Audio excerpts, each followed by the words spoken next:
Assalamualaikum. Today I'm here to teach you principles of accounting ICOM part 2.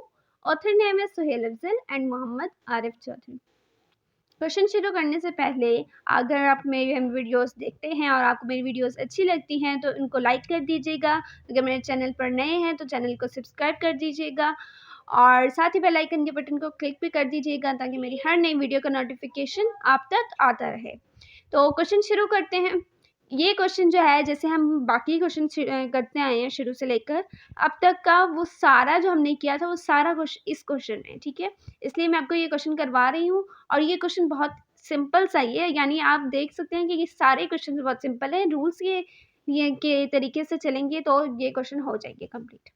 तो question start करते हैं। Global company of Karachi sent 1000 cases of homeopathic medicine to Zahid and bros of Rawalpindi. Global company of Karachi जो है consignor है और वहीं पे Zahid and Bros हमारे पास कंसाइनी है। तो ग्लोबल एंड कंपनी ने क्या नाम है दिए हैं होम्योपैथिक के मेडिसिन जो हैं 1000, ठीक है। किसको दिए? जाहिद को। तो कितना, एक केस का कितना लिया? 100 रुपीज़। तो 100 को 1000 से मल्टीप्लाई कर लेंगे तो जो वैल्यू आएगी वो हमारी टोटल कॉस्ट होगी। उसके बाद है expenses on the consignment incurred by the consignor, ठीक है। एक्सपेंसेस जो पे किए कंसाइनमेंट पर कंसाइनर ने, तो वो क्या है, उसकी अमाउंट कितनी है? 3000। तो ये एक्सपेंसेस किसने पे किए? कंसाइनर ने। तो हम इसकी जो एंट्री पास करते हैं, जब कंसाइनर एक्सपेंसेस पे करता है तो हमारी जो एंट्री होती है वो होती है कंसाइनमेंट अकाउंट डेबिट और कैश अकाउंट क्रेडिट, वही एंट्री पास कर लेंगे। आगे हमारे पास Zahid and bros in Rawalpindi were working as del credere agents, ठीक है। तो हमारे पास जाहिद एंड ब्रॉस ने क्या मैम काम करते हैं डेलक्रेडियर एजेंट्स के तौर पर। देयर कमीशन एज 5%, इनका कमीशन कितना है सेल्स पर? 5%। और डेलक्रेडियर कमीशन एज 7 × 1/2%। तो इस टाइप का क्वेश्चन भी हम पहले कर चुके हैं, ठीक है। तो इसमें भी मसला नहीं होना चाहिए। उसके बाद आगे कर लेते हैं। आगे दिया हुआ एग्जैक्टली आफ्टर 6 मंथ्स, 6 महीनों के बाद an account sales was receive by global and company giving the following information. तो यानी 6 महीनों के बाद जो है जो सेल हुई है उसके बारे में इंफॉर्मेशन मिल गई किसको? ग्लोबल एंड कंपनी को। तो इसके बारे में क्या है? तो सबसे पहले हमें ए में गिवन है sale proceeds of 750 cases ₹1,50,000। Sale कितनी हुई? 750 केसेस की, ठीक है। यानी टोटल कितने थे? 1000 केसेस थे और 750 की सिर्फ हुई है सेल। तो टोटल ये 750 केसेस कितने के हुए हैं? 1,50,000 के हुए हैं, ठीक है। अच्छा, उसके बाद stock of unsold goods in hand 250 cases. अब जो 250 केसेस है वो क्या हो गए? स्टॉक हो गया हमारे पास, ठीक है। तो स्टॉक का एक फॉर्मूला जो कि हम पहले भी एक क्वेश्चन में कर चुके हैं, तो हमने वो फॉर्मूला लगा के इसका स्टॉक भी निकालना पड़ेगा, ठीक है। उसके बाद है consignee's expenses amounted to ₹1200। Consignee ने एक्सपेंसेस पे किए कितने? 1200। तो कंसाइनी ने एक्सपेंसेस पे किए, इससे हमारा कंसर्न नहीं होता, इसी वजह से हमारा कैश इसमें नहीं आता, ठीक है। आगे a bank draft for ₹1 lakh was send by Zahid bros along with the account sales. अब जैसे ये वाला एंट्री भी हम एक दफ़ा पास कर चुके हैं, ठीक है। बैंक ड्राफ्ट जो है 1 लाख का, वो जाहिद को ना कंसाइनी है, तो जाहिद ने बेचा है, किस दिया है यानी, ठीक है, किसको? ग्लोबल कंपनी को, उसको दिया है इन्होंने बैंक ड्राफ्ट। तो हम उसकी एंट्री पास कर लेंगे। You are asked to give necessary entries in the books of consignor to record the above transactions. अच्छा, आप देख लें कि अब इन्होंने हमें क्या है कि आपने सिर्फ कंसाइनर को की एंट्रीज पास करनी है, ठीक है। सिर्फ कंसाइनर का जर्नल बनाना है, मगर हम कंसाइनमेंट भी बनाएंगे, लेजर, कंसाइनमेंट का लेजर भी बनाएंगे। क्यों? क्योंकि जब तक हमारे पास वो नहीं होगा तो हमारी कंसाइनर की एंट्रीज कंप्लीट नहीं होगी, क्योंकि हम वहाँ से प्रॉफिट एंड लॉस निकाल दें। यानी हमने 2 चीज़ें बनानी है, एक तो कंसाइनर का जर्नल और दूसरा लेजर बनाना है हमने कंसाइनमेंट का। ओके, तो चलिए क्वेश्चन को स्टार्ट करते हैं जी। तो यहाँ पर मैं बना चुकी हूँ जर्नल कंसाइनर का। तो हम क्वेश्चन को स्टार्ट करते हैं। सबसे पहले हम क्वेश्चन की नंबरिंग डालेंगे, जैसे कि 1 2 होती है। तो डेट में हमारे पास वही आ रहा है अभी तक, क्योंकि इन्होंने डेट कहीं भी हमें गिवन नहीं है, सो दैट्स वाई। ओके, तो चलिए क्वेश्चन स्टार्ट करते हैं। तो सबसे पहले हमारे पास आ गया यहाँ पर 1, ठीक है। और एंट्री क्या होती है जब हम गुड्स सेंड करते हैं? Consignment account.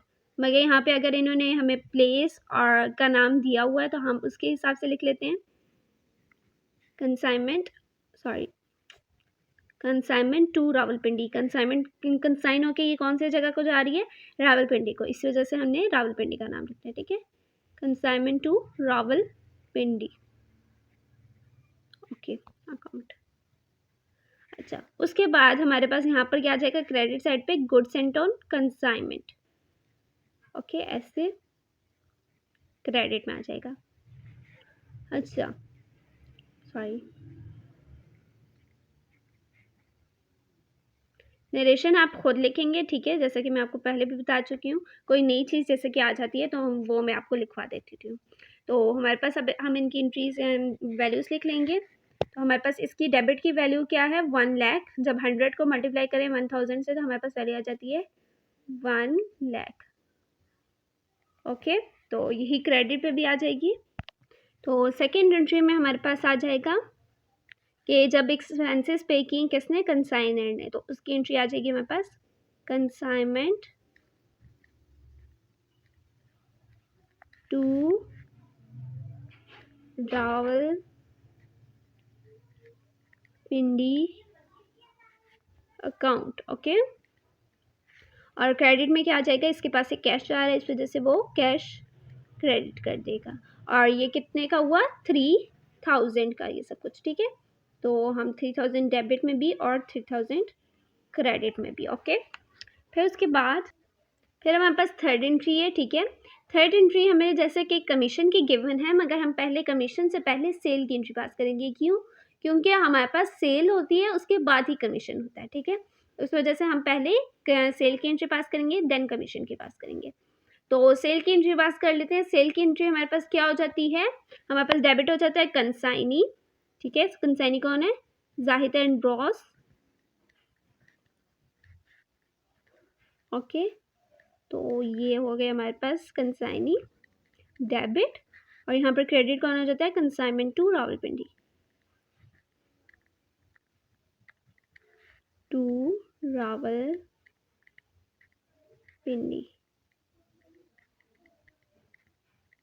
ओके, तो ये हो गई हमारे पास इसकी एंट्री। अब यहाँ पर हमारे पास कितनी, इन्होंने कहा था कि 750 केसेस जो हैं सेल हुए हैं, और कितने के हुए, 1,50,000 के। तो हम 1,50,000 के इसमें आ जाएगा। ओके, तो 1,50,000 डेबिट में भी और क्रेडिट में भी, तो दोनों साइड्स पे आ जाएगा। ओके, फिर उसके बाद हमारे पास एंट्री आ जाती है एंट्री नंबर 4। इस एंट्री में 4 एंट्री में, ठीक है, कमीशन की एंट्री है। तो इसमें हमारे पास क्या आ जाएगी, वैल्यू एंट्री क्या पास होगी हमारे पास, consignment to Rawalpindi account debit हो जाएगा, टू रावलपिंडी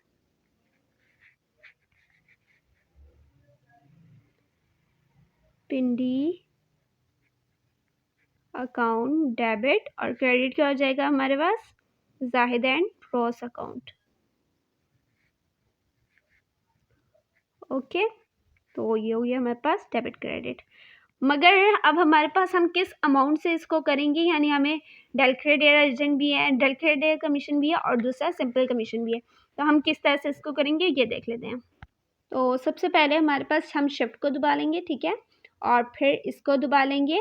उसके बाद हमारे पास जैसे कि आप देख लेंगे हमें 7 मल्टीप्लाई 1/2 गिवन है। ठीक है, ये गिवन है, हमने इसको सिंपल फॉर्म में लेके आना है। सिंपल में अगर लेके आए तो हमारे पास क्या वैल्यू आ जाती है, 7.5 वैल्यू आ जाती है। ठीक है, तो जब 7.5 और दूसरा कमीशन क्या था 5, तो 5 प्लस 7.5 को प्लस करेंगे, 5 कमीशन और ये डेल क्रेडिट कमीशन। ठीक है, इन दोनों को जब प्लस करेंगे तो हमारे पास क्या वैल्यू आ जाती है, ये वाली 12.5। तो यानी जो 12.5 है ये हमारा कमीशन है टोटल। अब हम क्या कर लेंगे, 12.5 कमीशन आया। ठीक है, अब हमारे पास कितनी सेल हुई थी, 1,50,000 की सेल हुई है, राइट।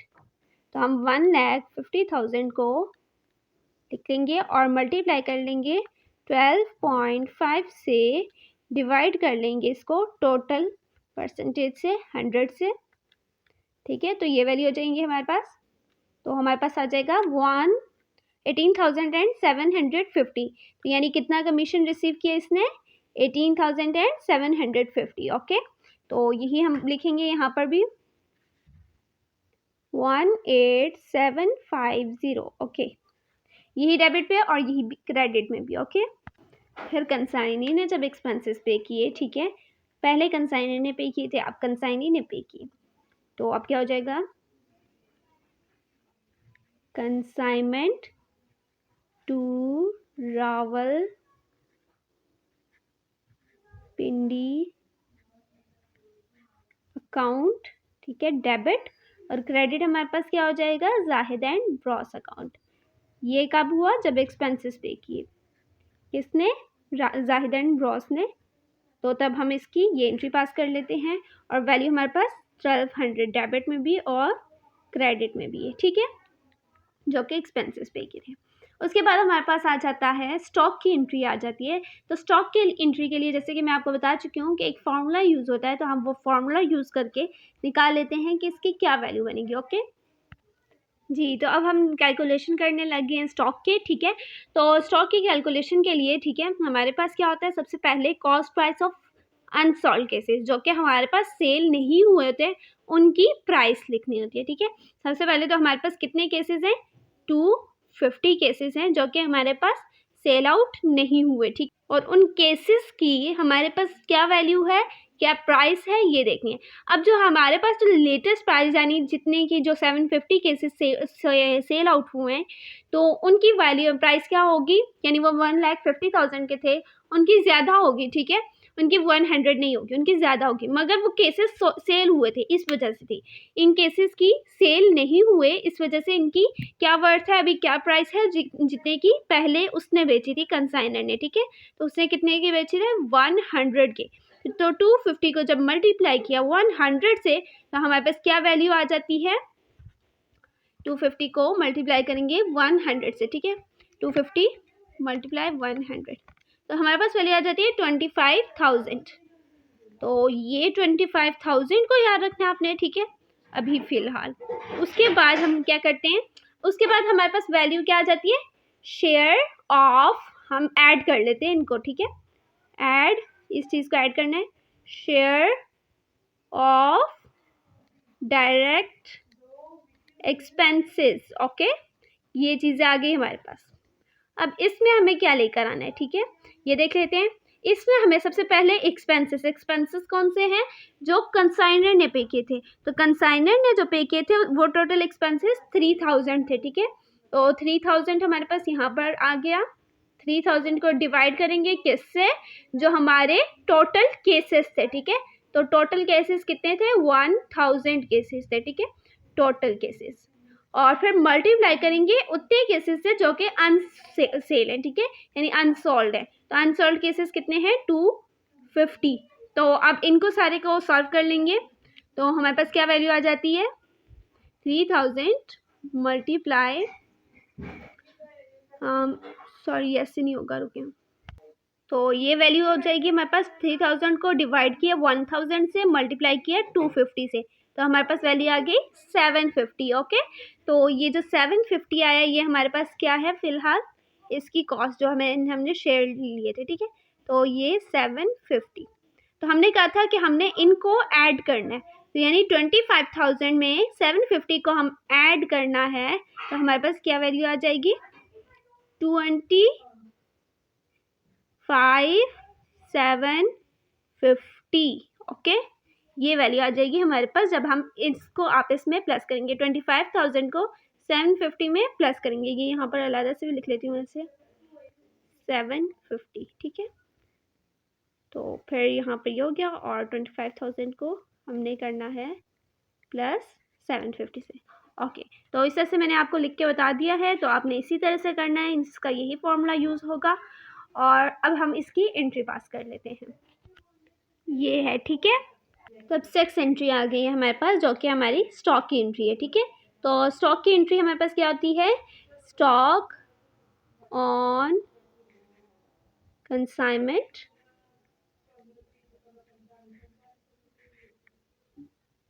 ठीक है, ये हमारे पास होती है डेबिट, और क्रेडिट में आ जाती है consignment to Rawalpindi account. Okay, तो ये आ गई हमारे पास इसकी entry. Stock on consignment account debit और consignment to Rawalpindi account credit. तो ये हमारे पास हो गए, और हमारे पास स्टॉक कितना आया है, जैसे कि 25,750, तो ये डेबिट भी हो जाएगा और क्रेडिट भी। ओके, 25,750 ये डेबिट भी हो गया और क्रेडिट भी। अब हमारे पास नेक्स्ट एंट्री है 7 एंट्री। 7 एंट्री है हमारे पास बैंक ड्राफ्ट की। तो बैंक ड्राफ्ट किसने रिसीव किया, कंसाइनर ने, तो इसलिए वो क्या कहेगा, बैंक अकाउंट डेबिट। ओके, और फिर हमारे पास क्रेडिट हो जाएगा, किससे रिसीव किया, जाहिद एंड ब्रॉस से, इसलिए जाहिद एंड ब्रॉस हमारे पास हो जाएगा क्रेडिट। ओके, अच्छा, उसके बाद अब हमारे पास इसकी अमाउंट कितनी इसने रिसीव की थी, 1 लाख। ओके, तो हम 1 लाख से इसको एंट्री को पास कर लेंगे, सॉरी 1 लाख हो जाएगी। ओके, अब 8 एंट्री है, मगर उससे पहले हमारे पास कंसाइनमेंट का लेजर बनेगा और हमें पता चलेगा कि हमारा प्रॉफिट है या लॉस, और फिर उसके हिसाब से हमारी एंट्री पास होगी। तो हम चलो जल्दी से बना लेते हैं अब कंसाइनमेंट अकाउंट, और फिर देखते हैं कि हमारे पास प्रॉफिट आए या लॉस। जी, तो यहाँ पे मैं बना चुकी हूँ कंसाइनमेंट टू रावलपिंडी अकाउंट। ठीक है, सबसे पहले हमारे पास कंसाइनमेंट अकाउंट डेबिट हो रहा है, कितनी अमाउंट से, 1 लाख से, तो हमने इसको डेबिट कर दिया 1 लाख से। और हमारे पास आ जाएगा गुड्स सेंट ऑन कंसाइनमेंट कहाँ पर, रेफरेंस में, गुड्स सेंट ऑन कंसाइनमेंट। ठीक है, अच्छा, नेक्स्ट हमारे पास जो है कैश एक्सपेंसेस पे आ रहा है। ठीक है, तो सेकंड एंट्री में, तो वहाँ पर भी हमारे पास डेबिट हो रहा है, कितनी अमाउंट से, 3,000 से। 3,000 से हमने इसको डेबिट कर दिया और रेफरेंस दे दिया कैश अकाउंट। उसके बाद हमारे पास कंसाइनमेंट अकाउंट क्रेडिट हो रहा है। ठीक है, तो अगर ये क्रेडिट हो रहा है तो हम इसको क्रेडिट साइड पे लिखेंगे, कितनी अमाउंट से क्रेडिट हो रहा है, 1,50,000, और ये सेल की एंट्री थी। ठीक है, तो 1,50,000 से क्रेडिट हो रहा है, और डेबिट में क्या आ रहा है हमारे पास, जाहिद एंड ब्रॉस अकाउंट, ये हो गया यहाँ पर डेबिट में। ओके, उसके बाद कंसाइनमेंट टू रावलपिंडी अकाउंट हमारे पास डेबिट में आ रहा है। ठीक है, डेबिट में हमारे पास कितनी अमाउंट से आ रहा है, 18,750 से। ठीक है, ये अमाउंट है हमारे पास 18,750, और ये डेबिट में आ रहा है, और इसके क्रेडिट में आ रहा है जाहिद एंड ब्रॉस अकाउंट, जो कि इसका रेफरेंस है, ब्रॉस अकाउंट। ओके, ये हो गई। उसके बाद कंसाइनमेंट टू रावलपिंडी अकाउंट हमारे पास 5th एंट्री में आ रहा है, कितनी अमाउंट से, 1,200 से, और ये डेबिट हो रहा है। ठीक है, तो इसके रेफरेंस में भी हमारे पास क्या आ रहा है, Zahid and Bros account. Okay, उसके बाद हमारे पास नेक्स्ट जो आ रहा है कंसाइनमेंट टू रावलपिंडी अकाउंट, वो क्रेडिट हो रहा है। ठीक है, तो हम इसको क्रेडिट करेंगे कितनी अमाउंट से, 25,750 से। ओके, और इसके रेफरेंस में आ जाएगा stock on consignment account, consignment account. Okay, अच्छा, फिर उसके बाद हमारे पास जो नेक्स्ट है वो है, बल्कि बस ख़त्म हो गया। ठीक है, यानी हमारे पास जितनी थी हमने सब कुछ रिकॉर्ड कर दिया है यहाँ पर। अब हमने इनका क्या करना है, टोटल ले लेना है, और हम ये फाइंड कर लेंगे कि हमारे पास प्रॉफिट हुआ या लॉस।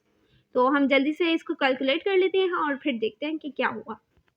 जी, तो यहाँ पर अब हमारे पास हमने इसको कैलकुलेट कर लिया है। ठीक है, तो डेबिट का जो टोटल आया है हमारे पास, वो आया है 122,950, और क्रेडिट का टोटल है हमारे पास 175,750। इसका मतलब कि हमारे पास क्रेडिट साइड ज़्यादा है और डेबिट साइड कम है। तो हम डेबिट साइड क्रेडिट साइड का दोनों का टोटल हम नीचे लिख लेते हैं पहले, 175,750। ओके, यहाँ पर भी और यहाँ पर भी 175,750। तो ये अब हमने दोनों का टोटल देख लिया है। अब इसके बाद हमने क्या करना है, इसके बाद हमारे पास जो है इसका देख लेते हैं कि हमारे पास इसका माइनस करके क्या आंसर आया है। ठीक है, तो अगर हम इसका माइनस करके आंसर निकाल लें,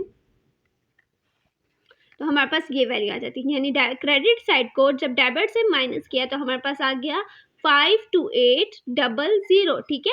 और ये अमाउंट हमारे पास कौन सी साइड पे आएगी, कम वाली साइड, और कम वाली कौन सी थी, डेबिट थी, ठीक है। तो हम यहाँ पर लिख लेंगे 52800 और यहाँ पर हमारे पास आ जाएगा profit and loss account, profit and loss account, ठीक है।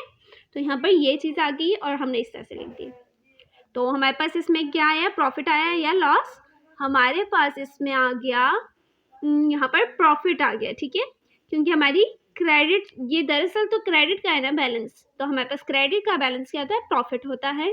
तो ये प्रॉफिट आया है। अब हम प्रॉफिट की एंट्री पास कर लेते हैं कि हमारे पास एंट्री क्या होगी इसकी।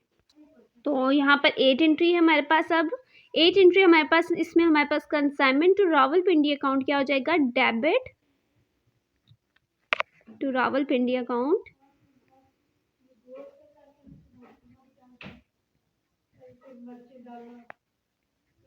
डेबिट, और क्रेडिट क्या हो जाएगा हमारे पास, profit and loss account. Okay, ये हमारे पास इस क्वेश्चन का क्या आया है, प्रॉफिट आया। Okay, profit and loss account, और कितना प्रॉफिट आया है, 52800।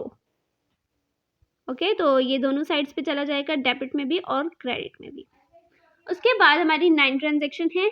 9 ट्रांजेक्शन जो कि होती है वो हमारी goods and on consignment debit हो जाती है उसमें, ठीक है, क्योंकि हमने उसको नील करना होता है। तो गुड्स एंड ऑन कंसाइनमेंट हमारे पास डेबिट हो गया, और कंसाइनमेंट हमारे पास डेबिट, और क्रेडिट हो जाएगा ट्रेडिंग अकाउंट। ओके, तो अमाउंट हमारी कौन सी होगी, जो हमारी पहले अमाउंट थी वही अमाउंट होगी, जो कि 1 लाख है। ओके, तो यहाँ पर 1 लाख अमाउंट आ जाएगी। तो फिर हमारे पास यहाँ पर तो ये हमारा कंप्लीट क्वेश्चन, ठीक है। यहाँ पर ये जर्नल, और ये हमारा कंसाइनमेंट टू रावलपिंडी अकाउंट, और ये नीचे फॉर्मूला यूज जो हमने किया था वो है, ठीक है। तो आपने इसको ज़रूर प्रैक्टिस करनी है, ज़्यादा से ज़्यादा प्रैक्टिस करें ताकि आपका क्वेश्चन और भी अच्छे हों। और मेरी वीडियोस अच्छी लगती हैं तो लाइक कीजिएगा, चैनल को सब्सक्राइब कीजिएगा, और अगली वीडियो तक के लिए अल्लाह हाफिज़।